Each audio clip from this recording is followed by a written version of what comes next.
Hi friends, ఈరోజు ఈ సందర్భంలో మనకి కాంపిటేటివ్ ఎగ్జామినేషన్స్ దృష్టిలో పెట్టుకుని ఇండియన్ ఎకానమీ అనేటువంటి టాపిక్ మీద ఎక్కువగా క్వశ్చన్స్ రావడం జరుగుతుంది. అందులో భారతదేశ ఆర్థిక వ్యవస్థని, రాష్ట్రాల విభాగంగా రాష్ట్రాల ఆర్థిక వ్యవస్థని, లేదా అంతర్జాతీయ ఆర్థిక వ్యవస్థని, ఇలా వివిధ రూపాల్లో ఆర్థిక వ్యవస్థకు సంబంధించినటువంటి అన్ని అంశాల మీద కూడా క్వశ్చన్స్ రావడం జరుగుతుంది. అయితే ఎక్కువ శాతం మంది నాన్ ఎకనామిక్స్ స్ట్రీమ్ స్టూడెంట్స్ ఈ ఎగ్జామ్స్ని అటెండ్ చేయడం జరుగుతుంది. ఈ మధ్యకాలంలో బీటెక్ బ్యాక్డ్రాప్లో కానీ, లేకపోతే non economics stream non BA students అందరూ కూడా ఎక్కువగా ఈ ఎకనామిక్స్ సబ్జెక్ట్ని అటెండ్ చేసే ప్రయత్నం చేస్తున్నారు. కాబట్టి కాంపిటేటివ్ ఎగ్జామినేషన్స్లో అడుగుతున్నటువంటి ఇండియన్ ఎకానమీ లేదా స్టేట్ వైడ్ ఎకానమీ లాంటి టాపిక్స్ అంతా కూడా నార్మల్ డిగ్రీ లెవెల్లో, ఇంటర్మీడియట్ లెవెల్లో 1 year 2 years 3 years నేర్చుకునేటువంటి course work అదంతాను.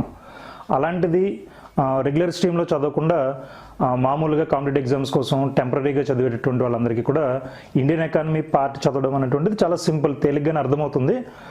But అందులో ఉన్నటువంటి పాయింట్స్ కొన్ని విషయంలో క్లారిటీ లేకపోవడంతో చూసిన వెంటనే బోరింగ్గాను, లేకపోతే భయపడుతూ కానీ, లేకపోతే అమ్మో ఇంత సబ్జెక్ట్ చదవాలనేటువంటిది కానీ, ఒకవేళ చదివినా సరే కష్టపడి ఏమి గుర్తుండట్లేదని కానీ, అంత నెంబర్స్ అని కానీ, లేకపోతే అసలు ఏ రకంగా కూడా లింకేజెస్, కరెంట్ అఫైర్స్తో లింకేజెస్ పెట్టుకోవడం అనేటువంటిది తెలియకపోవడం కానీ, ఇలాంటి అనేక రకాల ప్రాబ్లమ్స్, కంప్లైంట్స్ వస్తున్నాయి స్టూడెంట్స్ దగ్గర నుంచి. సో ఇండియన్ ఎకానమీ, అలానే మనకి రాష్ట్రాల ఆర్థిక వ్యవస్థలు లేదా అంతర్జాతీయ ఆర్థిక వ్యవస్థలో ఉన్నటువంటి పరిణామాలు, ఇవన్నీ కూడా తెలుసుకునే క్రమంలో వాటన్నింటి గురించి సెపరేట్గా మనం డిస్కస్ చేస్తూనే బేసిక్గా అసలు వెరీ ఫస్ట్ లెవెల్లో, స్కూల్ లెవెల్లో లేకపోతే ఇంటర్మీడియట్ లెవెల్లో చదువుతున్నటువంటివి కొన్ని సబ్జెక్ట్స్కి సంబంధించినటువంటి పాయింట్స్ కూడా ఇప్పుడు చూద్దాం. అందులో భాగంగానే సూక్ష్మ అర్థశాస్త్రము అనేటువంటి ఒక టాపిక్, ఎకనామిక్స్లో ఒక పార్ట్గా ఉన్నటువంటిది మైక్రో ఎకనామిక్స్ అనేటువంటి ఒక ఆస్పెక్ట్ గురించి కొన్ని ఇష్యూస్ ఇక్కడ చూద్దాం.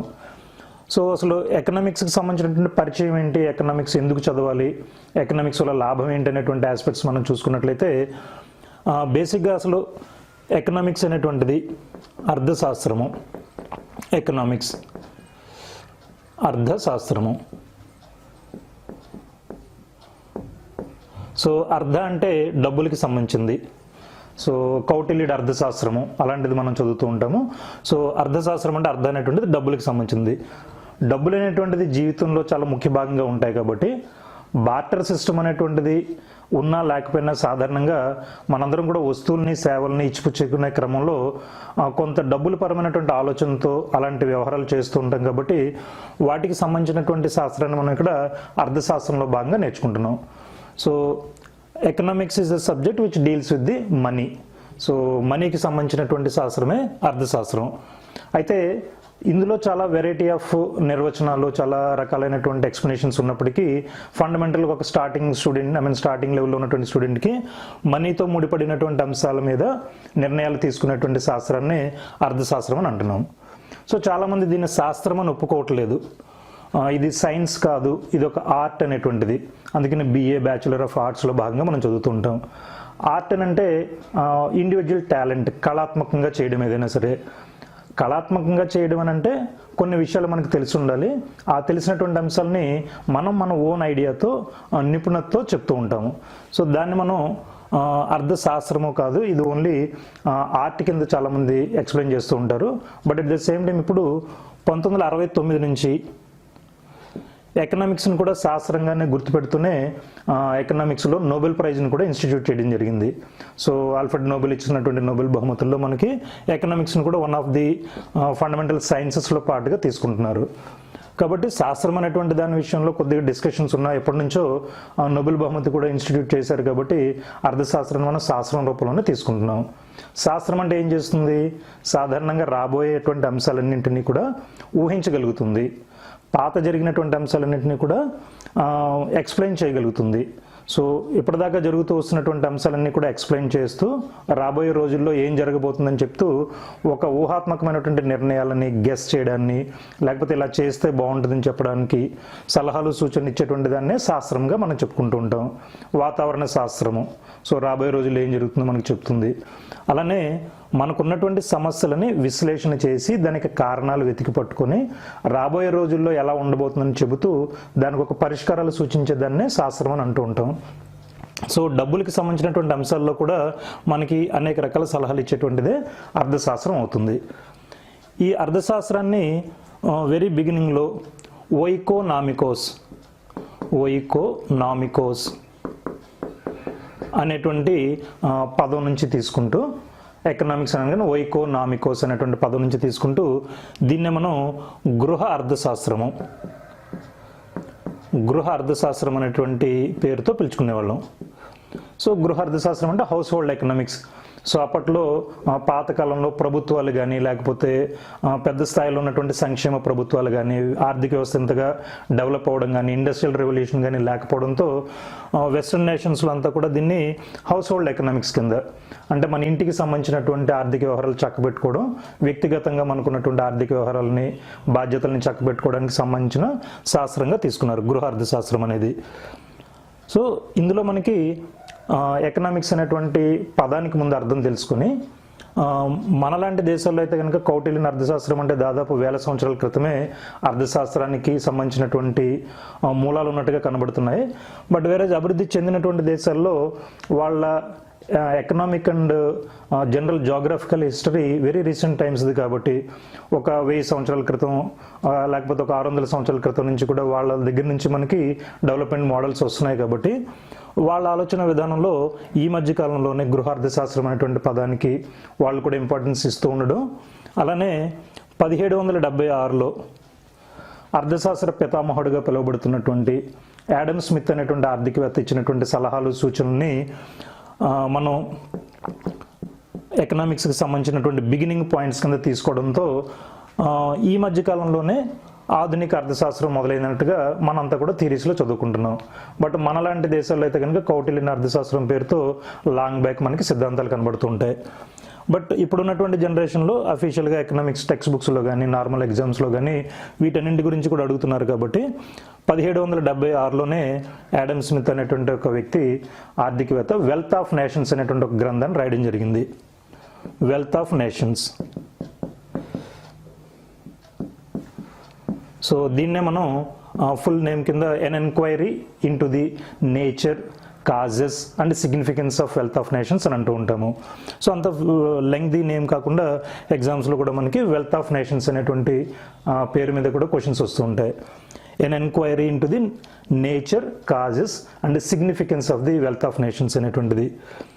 అంటే ఇక్కడ కూడా ఎకనామిక్స్ అనేటువంటిది ఆదాయానికి సంబంధించింది, ఆస్తులకు సంబంధించినటువంటి వెల్త్ క్రియేషన్కి సంబంధించినటువంటి శాస్త్రం కింద 1776లో యాడమ్ స్మిత్ ఒక సిద్ధాంతాన్ని చెబుతూ ఈ సంపద నిర్మించడంలో కానీ లేకపోతే సంపదని తయారు చేసుకోవడంలో కానీ పొందడంలో కానీ ఈ సంపదని పెంచుకోవడంలో కానీ ఎదురయ్యేటువంటి సమస్యల గురించి సలహాలు, పరిష్కారాలు, సూచనలు ఇచ్చేటువంటి శాస్త్రాన్నే అర్థశాస్త్రం అనేటువంటి పేరు మీద, ఎకనామిక్స్ అనేటువంటి పేరు మీద యాడమ్ స్మిత్ తన నిర్వచనాన్ని ఇవ్వడం జరిగింది.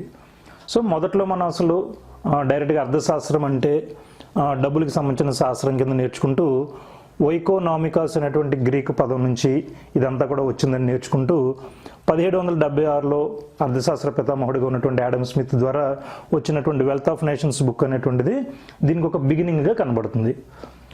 ఇదంతా ఎక్స్ప్లెనేటివ్గా అనిపించిన వెరీ సింపుల్ థింగ్. మన డైలీ లైఫ్లో మనందరికీ కూడా పొద్దునుంచి సాయంత్రం దాకా ఏ పని జరగాలన్నా సరే కూడా డబ్బులు కావాలి. ఆ డబ్బులు సంపాదించడానికి ఉద్యోగాలు కావాలి. సో ఈ ఉద్యోగాల కల్పన ఎక్కడ జరుగుతుంది, ఏం జరుగుతుందని చెబుతూ మనకి ఆ ఉద్యోగాలు పొందించేలాగా చేస్తూనే ఆదాయాన్ని పెంచేలా చేసేటువంటి పరిస్థితుల కోసం మనకున్నటువంటి శాస్త్రాన్ని మనం ఇక్కడ ఎకనామిక్స్గా చెప్పుకుంటున్నాం. దెన్ నెక్స్ట్ వన్, ఈ ఎకనామిక్స్కి సంబంధించినంత వరకు కూడా మిగిలినటువంటి సిద్ధాంతాల గురించి చూస్తూనే అసలు ఎకనామిక్స్ గురించి మనం ఎందుకు నేర్చుకోవాలి, డబ్బులు ఎందుకు కావాలి మన జీవితంలో, డబ్బులు లేకుండా ఏ పని జరగదా, ఎందుకోసం మనకి మనీ కావాలనేటువంటిది. అలావుద్దీన్ దీపం, అద్భుత దీపం అనేటువంటిది అందరి దగ్గర ఉన్నట్లయితే అసలు ఎవరికి కూడా డబ్బులు అవసరం ఉండేది కాదు. సో మనందరికీ కూడా అలావుద్దీన్ అద్భుత దీపం అందుబాటులో లేదు కాబట్టి, అలానే మనకున్నటువంటి ప్రకృతి వనరులన్నింటికి కూడా రకరకాల సందర్భాల్లో పరిమితంగా ఉంటాయి కాబట్టి, అదే మనకున్నటువంటి కోరికల అవసరాలు చాలా ఎక్కువగా ఉంటాయి కాబట్టి ప్రతి సందర్భంలో కూడా మనం నిర్ణయాలు తీసుకోవాల్సి ఉంటుంది, చాయిస్ తీసుకోవాల్సి ఉంటుంది. డబ్బులు పరమైనటువంటి అంశాల పట్ల మనకి కొన్ని సమస్యలు ఎదురవుతూ ఉంటాయి. అలాంటి సమస్యలన్నింటికి కూడా పరిష్కారం ఇచ్చేదే ఎకనామిక్స్ అవుతుంది. సో ఎకనామిక్స్లో మనందరి దగ్గర కనుక ఇందాక నుంచి అనుకున్నట్టుగా ఒక అలావుద్దీన్ మిస్టిక్ ల్యాంప్ అని అంటాము. సో అలావుద్దీన్ మిస్టిక్ ల్యాంప్ అందరి దగ్గర ఉంటే అసలు ఎకనామిక్స్ చదవాల్సినటువంటి అవసరమే ఉండదు. అదేవిధంగా ఇప్పుడు చంద్రుడి మీద అడుగుపెట్టడం కానీ, మార్స్ మీద అడుగుపెట్టడం కానీ ఇలాంటివన్నీ కూడా పనులు సక్రమంగా జరిగి మనకి ఎక్కువ వనరులు కనుక వస్తున్నట్లయితే, జనాభా బాగా తగ్గుతున్నట్లయితే, మన అవసరాలు పరిమితంగా ఉన్నట్లయితే కనుక ఆటోమేటిక్గా ఎకనామిక్స్ యొక్క అవసరం కూడా చాలా వరకు తగ్గుతుంది. సో ఎప్పుడైతే కనుక కొరత అనేటువంటి సమస్య వస్తుందో, స్కేర్ సిటీ అనేటువంటి సమస్య వస్తుందో, ఆటోమేటిక్గా ఎకనామిక్స్ అనేటువంటి ఒక శాస్త్రం యొక్క అవసరం కూడా పెరుగుతూ ఉంటుంది. రైట్, ఎగ్జామినేషన్ పర్స్పెక్టివ్లోనే మనకి మళ్ళీ మిగతా ఏమైనా పాయింట్స్ ఏ రకంగా వస్తాయంటే, సరే ఎకనామిక్స్ అంటే వెల్త్ గురించి అని చెప్పి యాడమ్ స్మిత్ చెప్పారని అనుకుంటున్నాం మనం. తర్వాత కాలంలో ఆల్ఫ్రెడ్ మార్షల్ వెల్ఫేర్ అనేటువంటి ఒక నిర్వచనాన్ని ఇవ్వడం జరిగింది. వెల్ఫేర్ డెఫినేషన్ అంటాం దీన్ని, వెల్త్ డెఫినేషన్ అంటాము, వెల్త్ నిర్వచనము, వెల్ఫేర్ డెఫినేషన్ అంటే నిర్వచనం. అంటే ఎకనామిక్స్ అంటే ఏంటో సమాజానికి తెలియచెప్పడమే నిర్వచనం ఇవ్వడం అనే దానికి అర్థంగా తీసుకోవచ్చు. ఆల్ఫ్రెడ్ మార్షల్ అనేటువంటి ఆర్థికవేత్త ఏమంటారంటే, ఎకనామిక్స్ అనేటువంటిది సంపద గురించి మాట్లాడుతుంది, రైటే, ఆ సంపదని పెంచుకోవడం గురించి మాట్లాడుతుంది. But at the same time ఆ సంపద అనేటువంటి ద్వారా ఏంటి అల్టిమేట్ లక్ష్యం అంటే ప్రజల సంక్షేమం. డబ్బులు రూపంగా మనకి ఏం ఉపయోగపడవు, ఆ డబ్బుల ద్వారా మనకు వచ్చేటువంటి ప్రయోజనాలు, వస్తువులు సేవల ద్వారా మనకు లభించేటువంటి సంతృప్తి, ఆ సంతృప్తికి సంబంధించినటువంటి అంశాల గురించి చెప్పేదాన్నే ఎకనామిక్స్ అంటామని చెబుతూ వెల్ఫేర్ అనేటువంటి ఒక నిర్వచనంలో భాగంగా ఆల్ఫ్రెడ్ మార్షల్ ఎకనామిక్స్ గురించి మాట్లాడడం జరిగింది. సంపద గురించి మాట్లాడేదాన్ని ఎకనామిక్స్ అంటామని చెప్పి యాడమ్ స్మిత్, ఆ సంపద ద్వారా వచ్చేటువంటి ప్రయోజనాన్ని మనం ఎలా పెంపొందించుకోవాలో చెప్పేటువంటి శాస్త్రం గురించి మాట్లాడేటువంటి దాన్ని ఎకనామిక్స్ అంటూ ఉంటామని ఆల్ఫ్రెడ్ మార్షల్ వాళ్ళ నిర్వచనంలో చెప్పడం జరిగింది. అండ్ దెన్ నెక్స్ట్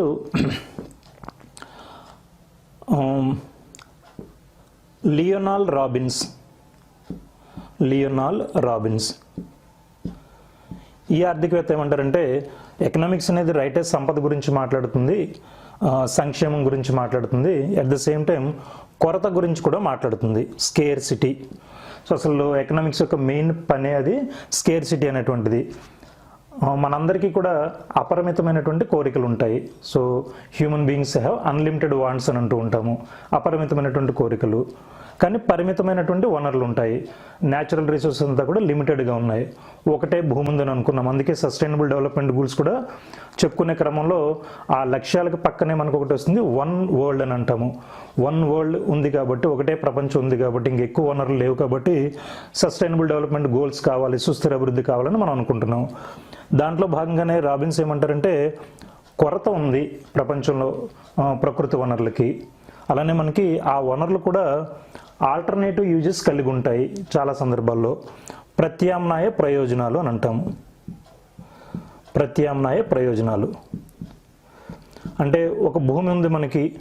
సో ఇండియాలో దాదాపు 328 మిలియన్ హెక్టార్ల భూమి ఉంది. ఆ భూమిని ఏం చేసుకోవాలి? అడవుల కింద పెంచుకోవాలా, వ్యవసాయం చేయాలా, ఇళ్లకు వాడుకోవాలా, లేకపోతే పరిశ్రమలకు వాడాలా, ఇలా ఏ రూపంలో అయినా సరే కూడా మనకి ఆ భూమిని వాడుకోవచ్చు. కాబట్టి ఒకటే భూమి రకరకాల అవసరాలకు ఉపయోగపడుతుంది కాబట్టి దాన్ని మనం ప్రత్యామ్నాయ ప్రయోజనాలు కలిగి ఉండడం అని అంటాము. ప్రతి ప్రకృతి వనరుకి కూడా ఆల్టర్నేటివ్ యూజెస్ ఉంటాయి. సో వనరులకు ఉన్నటువంటి రెండు ప్రధానమైనటువంటి లక్షణాలు ఏమున్నాయంటే, కొరత ఉంటుంది, ప్రత్యామ్నాయ ప్రయోజనాలు ఉంటాయి. కానీ మనకు ఉన్నటువంటి కోరికలకు ఉన్నటువంటి ప్రధాన లక్షణం ఏముంది? అన్లిమిటెడ్గా ఉన్నాయి. సో ఉదయం నుంచి సాయంత్రం దాకా అనేక కోరికలు, మళ్ళీ మరుసటి రోజు పొద్దున్న నుంచి మళ్ళీ అనేక రకాల కోరికలు. కాబట్టి కోరికలు అపరిమితంగా ఉన్నాయి, వనరులు పరిమితంగా ఉన్నాయి, ప్రత్యామ్నాయ ప్రయోజనాలు కలిగి ఉన్నాయి.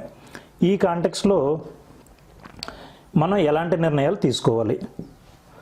మన యొక్క ప్రయోజనాలు ఎక్కువయ్యేలాగా, సంతృప్తి సంక్షేమం ఎక్కువయ్యేలాగా, మన అవసరాలు తీరేలాగా ఎలాంటి నిర్ణయాలు తీసుకోవాలని చెప్పి ఒక ప్రశ్న వస్తుంది.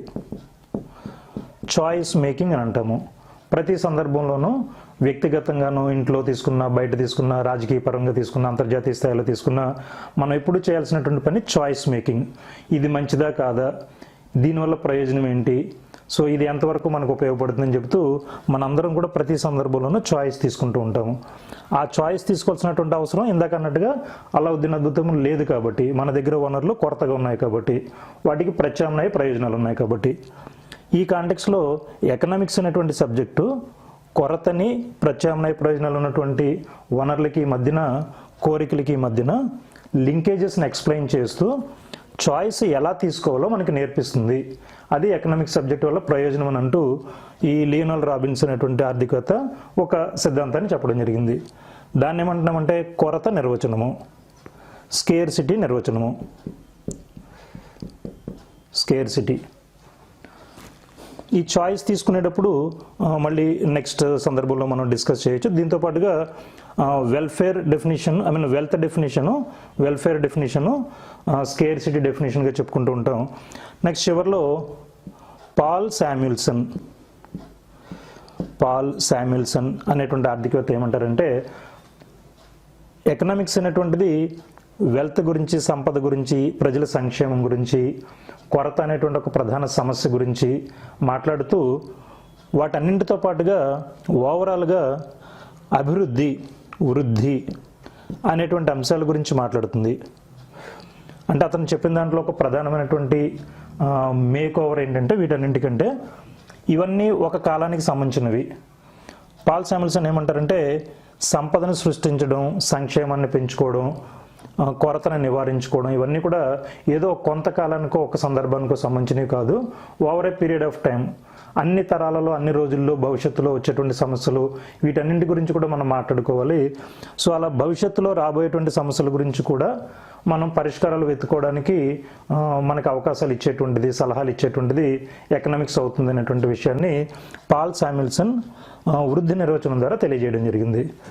అంటే వీటన్నింటి ద్వారా మనకు అర్థం అవ్వాల్సిన విషయం ఏంటంటే ఎకనామిక్స్ అర్థశాస్త్రం అంటే ఏంటనేది అనుకుంటూ డబ్బులకి సంబంధించిన శాస్త్రం అని మొదలు పెట్టుకున్నాం.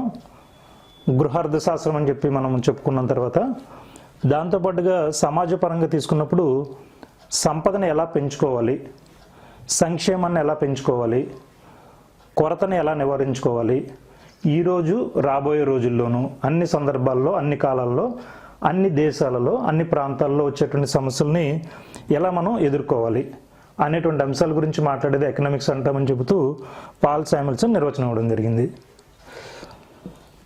దీని తర్వాత జాకబ్ వీనర్ అనేటువంటి ఆర్థికవేత్త కూడా ఎకనామిక్స్ గురించి కొంత ఎడిషనల్ ఎక్స్ప్లెనేషన్ ఇవ్వడం జరిగింది. బట్ మొత్తం మీద తీసుకుంటే ఈ 4 నిర్వచనాలని సాధారణంగా ఎక్కడైనా సరే ఎగ్జామ్స్లో కానీ మనం అర్థం చేసుకోవడానికి కానీ వీటన్నింటి మీద కొంత అవగాహన ఉండగలగాలి.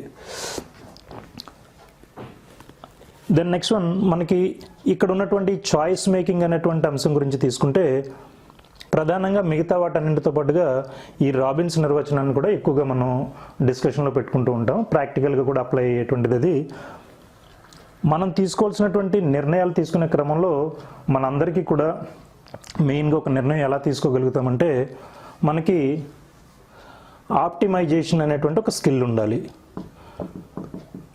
ఆప్టిమైజేషన్ అంటే కాస్ట్ బెనిఫిట్ అనాలిసిస్ అనేటువంటి ఒక సమస్యను మనం అధిగమించగలగాలి. So cost benefit analysis and optimisation ఈ రెండు ఏం చెప్తున్నాయంటే ప్రతి పనిలోనూ మనకి ఎంత ఖర్చు అవుతుంది, మనకి ఎంత ప్రయోజనం వస్తుంది. Simple thing. ఏ పని చేసినా, వ్యవసాయం చేసినా, పరిశ్రమలు చేసినా, సేవారంగం చేసినా, ప్రభుత్వాలు ఆలోచించినా, ఐక్యరాజ్య సమితి ఆలోచించినా, మీరైనా నేనైనా సరే కూడా ఏ పనిలోనైనా సరే కూడా ఖర్చులు ఎంత అవుతున్నాయి, ప్రయోజనం లాభం ఎంత ఉంది, ఇలాంటి అంశాలను ఆలోచించుకుంటూ మనం నిర్ణయాలు తీసుకుంటాం. దాన్ని కాస్ట్ బెనిఫిట్ అనాలిసిస్ అని అంటాము. ఇందులో ఏం చేస్తాం మనం ఎక్కువ సందర్భాల్లో వ్యక్తిగతంగా మనందరికీ కూడా రేషనాలిటీ ఉంటుంది కాబట్టి, విజ్ఞత ఉంటుంది కాబట్టి, హేతుబద్ధంగా తార్కికంగా మనం ఆలోచించుకుంటాం కాబట్టి, చదువు ఉన్నా లేకపోయినా, పల్లెటూళ్ళ వాళ్ళైనా, అమెరికాలో వాళ్ళైనా. సో దాంట్లో ఏం చేస్తాం మనం ఖర్చులు తగ్గించుకుంటాము, ఏ సందర్భంలోనైనా లాభాలు పెంచుకుంటాము. దాన్నే ఆప్టిమైజేషన్ చేయడం అని అంటాము. సో ఆప్టిమైజేషన్గా పిలుస్తూ ఉంటాము. సో ఆప్టిమైజేషన్లో మనం ఏం చేస్తున్నాం, ఖర్చులను తగ్గించుకుంటున్నాము, లాభాలను పెంచుకుంటున్నాము. సో ఈ ఖర్చులు తగ్గించి లాభాలను పెంచుకునేటువంటి క్రమంలో ప్రతి సందర్భంలో కూడా చాయిస్ తీసుకుంటూ ఉంటాము. సో మనం ఏ నిర్ణయం తీసుకోవాలన్నా, ఏ చాయిస్ తీసుకోవాలన్నా దాని వెనకాల ఉన్నటువంటి కాస్ట్ బెనిఫిట్ అనాలిసిస్ చేసుకోవడం గురించి ఎకనామిక్స్ అనేటువంటిది సలహాలు ఇస్తుంది, సూచనలు ఇస్తుందని చెప్పడాన్ని ఈ లియోనాల్ రాబిన్స్ చెప్పినటువంటి సిద్ధాంతంలో, సూత్రంలో బాగా మనం నేర్చుకోవచ్చు. సో జనరల్గా కూడా మనకి ఎగ్జామినేషన్ పర్స్పెక్టివ్ తీసుకున్న ఈ నిర్వచనాలు ఈ పేర్ల మీద టాపిక్స్ ఎక్కడైనా రావడానికి అవకాశం ఉంటుంది. దెన్ ఎకనామిక్స్ అంటే ఏంటి అనేటువంటిది మనకు అర్థమైంది కాబట్టి ఎకనామిక్స్ అసలు దేని గురించి మాట్లాడుతుంది? Economics is a subject which deals with economy, ఆర్థిక వ్యవస్థ. ఎకనామిక్స్ అనేటువంటి శాస్త్రం ఎకానమీ అనేటువంటి ఒక విభాగం గురించి మాట్లాడుతుంది. సెంట్రల్ స్టాటిస్టికల్ ఆర్గనైజేషన్ వాళ్ళు ఇచ్చినటువంటి ఒక నిర్వచనం ప్రకారం మనకి ఎకానమీ అంటే ప్రాథమిక రంగము, ద్వితీయ రంగము,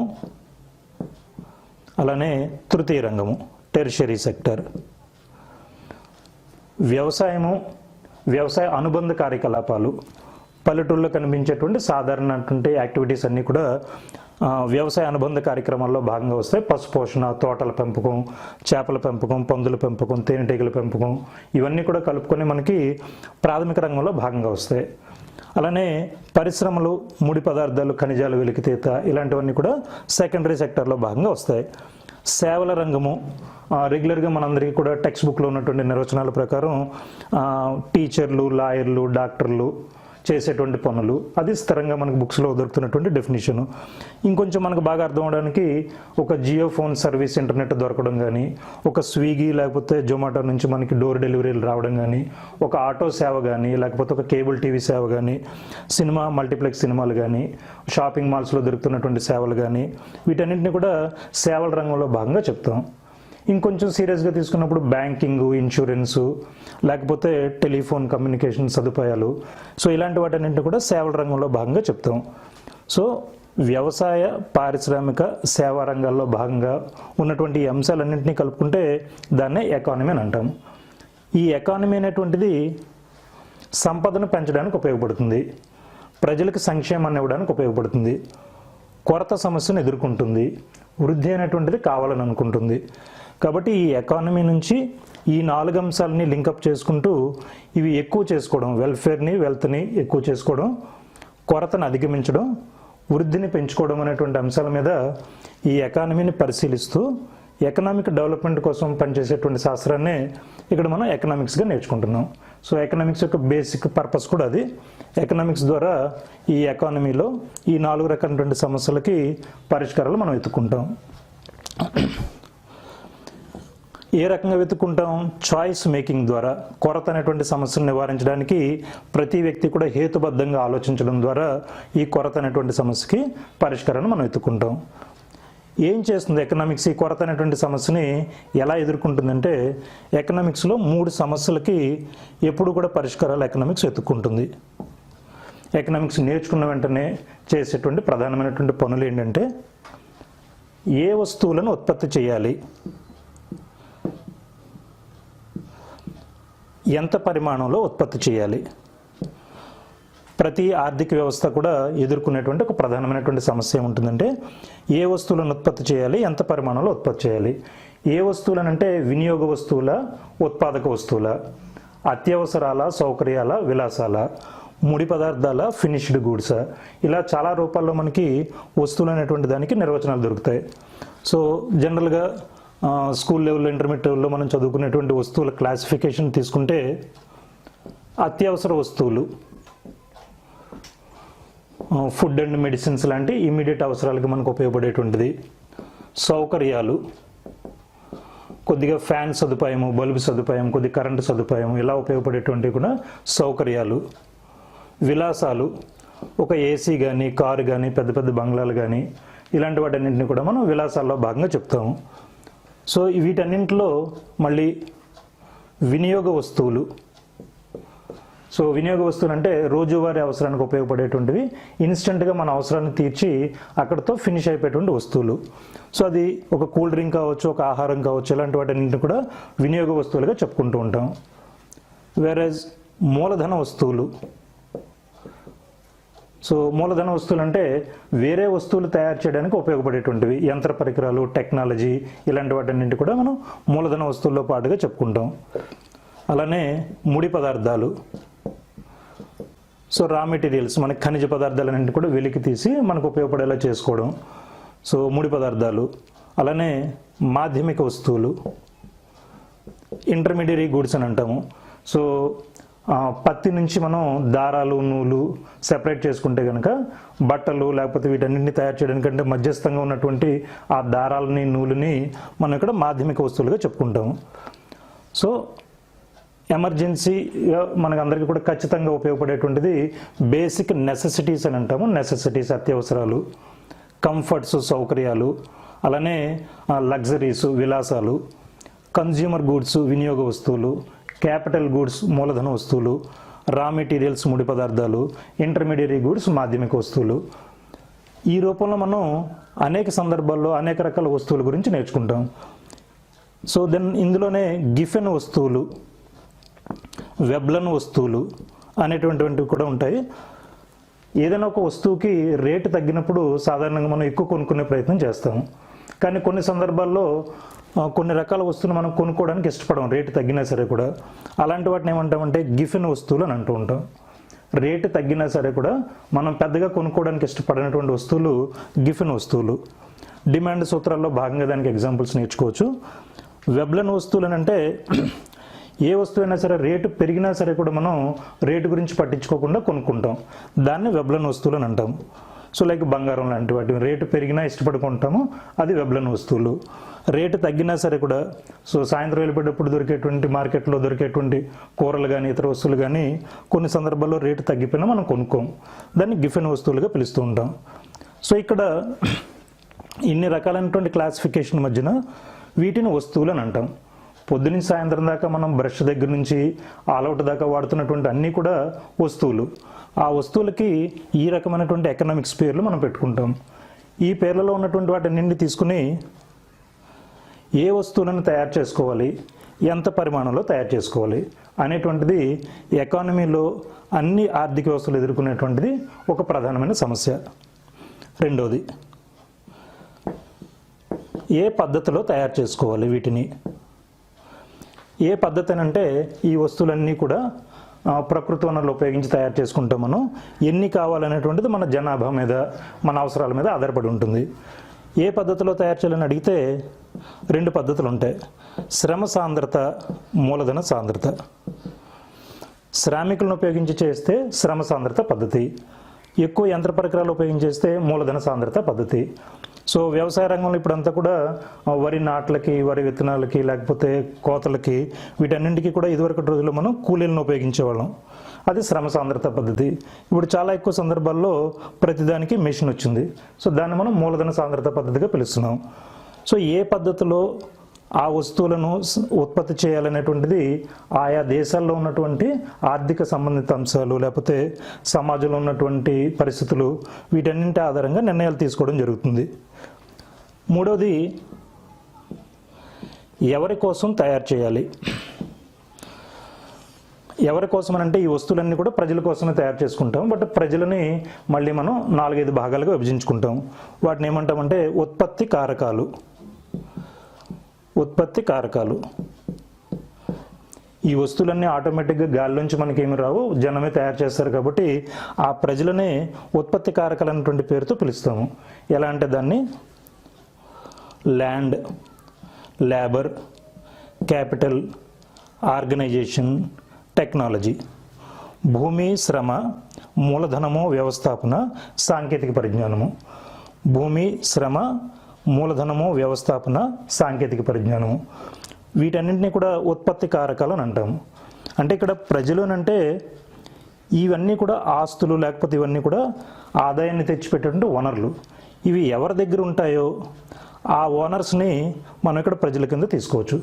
సో వీటన్నింటినీ కలిగి ఉన్నటువంటి ప్రజలందరినీ కూడా ఆ ఓనర్స్ని ఉత్పత్తి కారకాలుగా మనం పిలుస్తాము. ఇప్పుడు ఈ వస్తువులన్నీ కూడా ఉత్పత్తి అయిన తర్వాత ల్యాండ్ని ఇచ్చినటువంటి వాళ్ళు, దానికి సహజ వనరులన్నింటినీ కూడా ఇచ్చినటువంటి వాళ్ళకి ఎంత వాటా వెళ్ళాలి, శ్రామికులకి ఎంత వాటా వెళ్ళాలి, పెట్టుబడి పెట్టి అప్పు ఇచ్చినటువంటి వాళ్ళకి ఎంత వాటా వెళ్ళాలి, అలానే అందులో మేనేజ్మెంట్ చేసినటువంటి వాళ్ళకి, పని చేసినటువంటి వాళ్ళకి ఎంత వాటా వెళ్ళాలి, సాంకేతిక పరిజ్ఞానం ఓనర్స్కి రాయల్టీ రూపంలో ఎంత వాటా వెళ్ళాలి, ఇలాంటివన్నీ కూడా చెప్పడాన్ని ఎవరి కోసం ఉత్పత్తి చేయాలని అనుకుంటూ ఉంటాం.